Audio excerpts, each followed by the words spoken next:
So when a child's identity is false, not true, very narrow, they're not thinking about their intellectual identity, their emotional identity, their spiritual identity. They're just thinking about, I want to be a boy. It limits their belonging. It'll rob them of purpose, and it will change what they value for their competence. Don't be afraid of the dark. Be careful with stars. Not every light is gonna guide you, baby. Not every light is gonna guide you. So, Dr. Kathy, an estimated 71% of kids who identify as LGBTQ, that's including 86% of kids who kind of identify as transgender and non-binary. They say that laws impacting those who identify as LGBTQ have had a negative impact on their mental health. Nearly half of kids who are wrestling through LGBTQ challenges considered suicide in the previous year. That was according to a recent 2022 survey. Given the seeming large number of people who are young, who are identifying as LGBTQ, that's about 25% of high school students who are reported saying that they're not heterosexual in some studies. Those surveys are important because it shows kind of a growing number of kids who are wrestling through this gender identity issue. But many are saying that there's actually little research that's been done that's focusing on the experiences of parents. Many parents have lost connection with their child who's wrestling through gender identity, and people are stepping in, kind of helping out kids who are experiencing gender confusion by maybe causing kids to explore or question their gender. You know, there's a psychologist out of the University of Florida. His name's Roberto Abreu, and he says that parents can experience really a gamut of emotions after their kids announce that they're really questioning their own gender.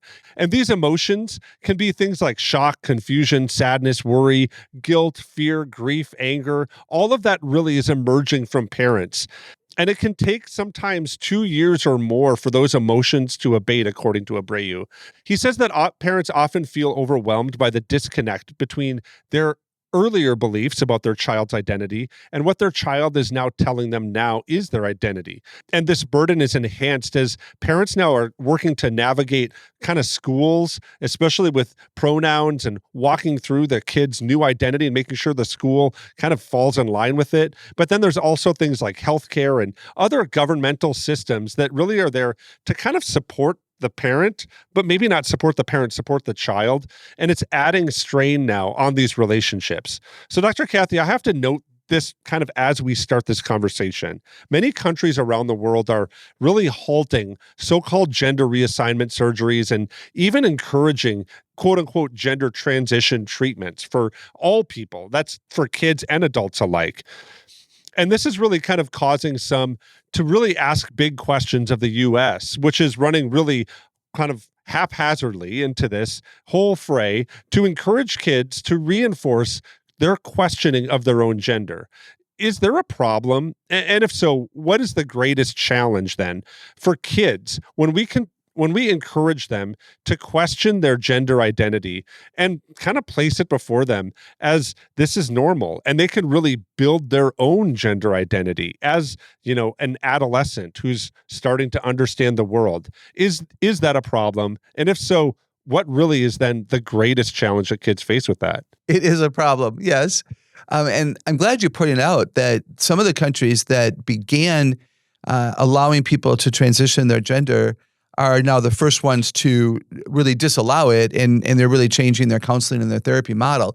So I'm very hopeful for those countries. And again, I do agree with you that the U.S. is behind in that. And, you know, somebody here needs to stand up and say no a little bit louder.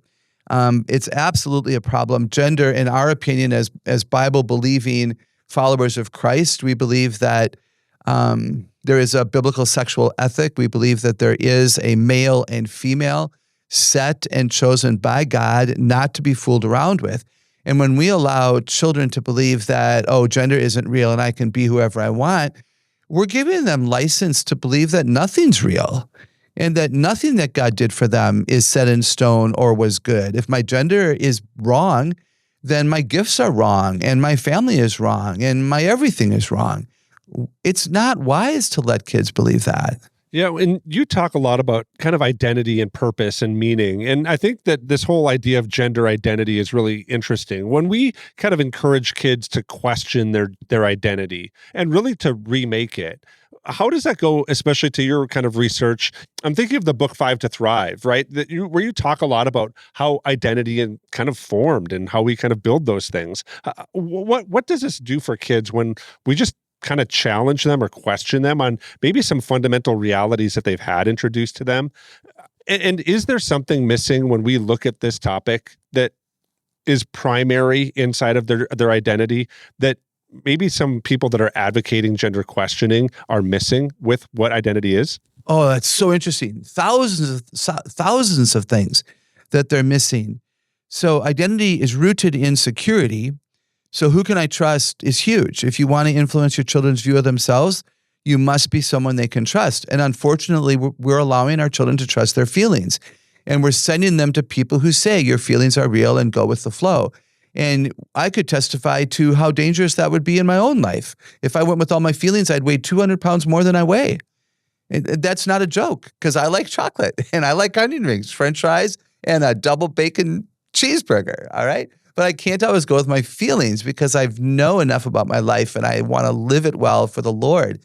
So good heavens. We also know in our model what we teach, this comes right out of the scripture, identity, who I am, leads to belonging, who wants me, which leads to purpose, who am I called to serve, why am I alive, and leads to my competence, what do I do well. So when a child's identity is false, not true, very narrow, they're not thinking about their intellectual identity, their emotional identity, their spiritual identity. They're just thinking about, I want to be a boy. Then it rocks their narrow, it limits their belonging. It'll rob them of purpose, and it will change what they value for their competence.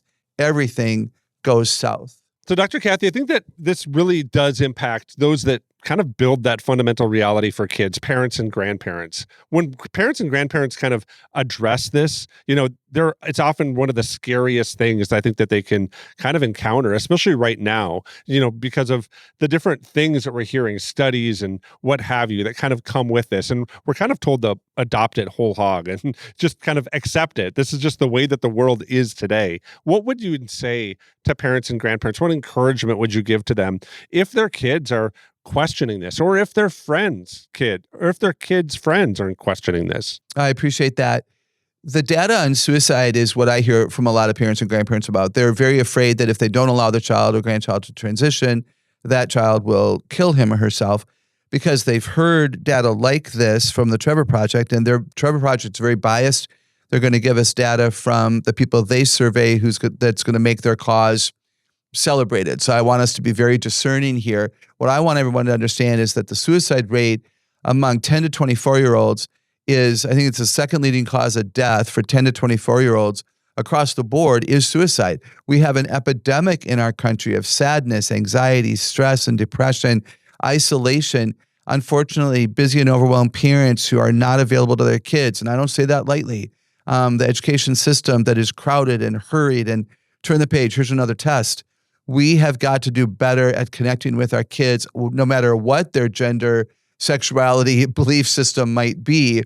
And we must understand that they are looking for a quick fix to a problem that isn't even permanent. And the data is clear right now that the suicide rate is highest 7 or 8 years after transitioning, when these young people find out, I thought if I became a different gender, my life would be fine, and it's not. They have health problems. They are still dealing with mental health, stress that was not cured by a physical change. And so I want to encourage parents and grandparents who are nervous and fearful to make sure they're looking at real data, that they're talking to real people. Don't try to live this out alone. This is why we're here.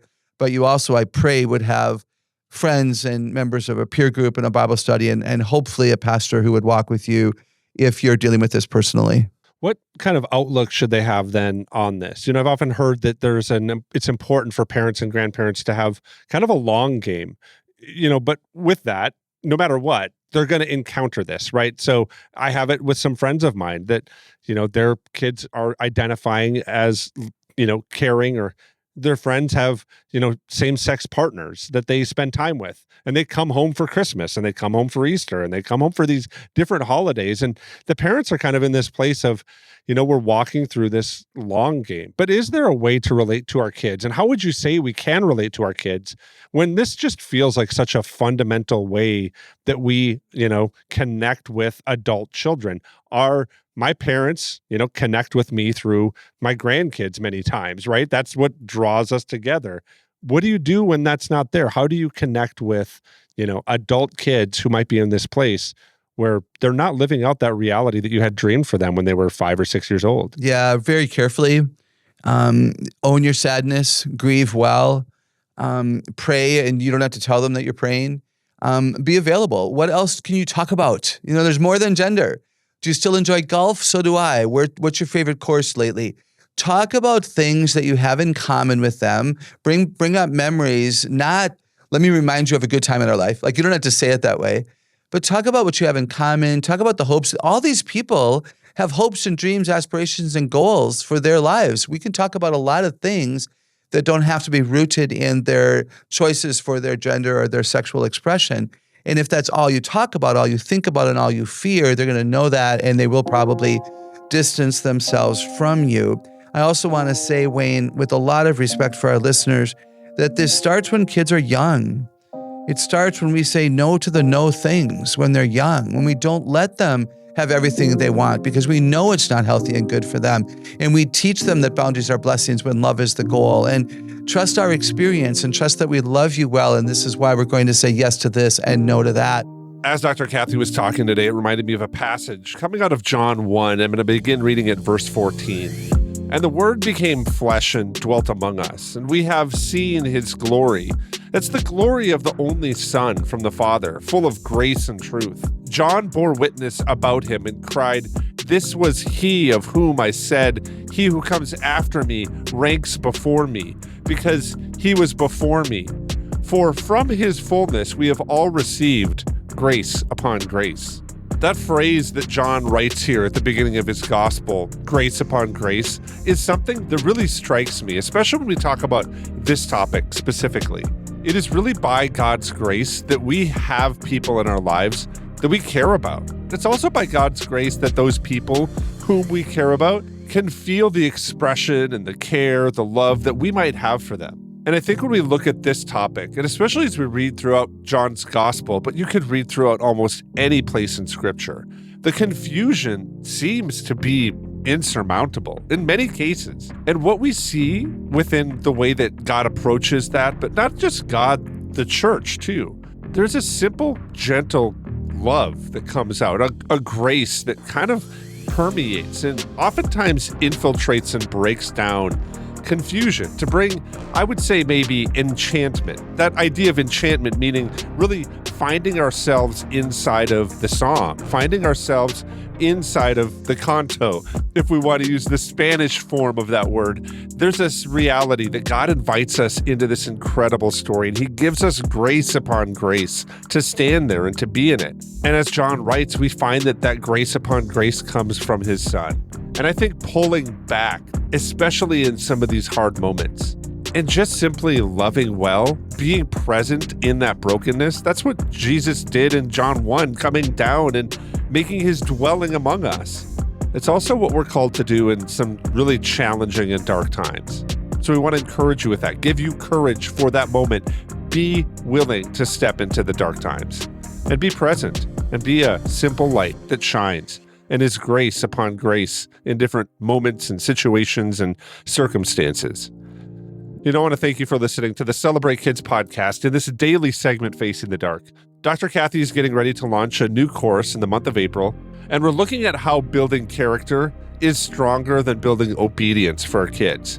That character oftentimes leads to obedience, but it's actually something that guides kids as they're growing and becoming mature adults to have fortitude and resilience, to have a type of engagement with the cultural moment that isn't just obedient, but holds tightly to the characteristics and the ideas and really the image that God gives us.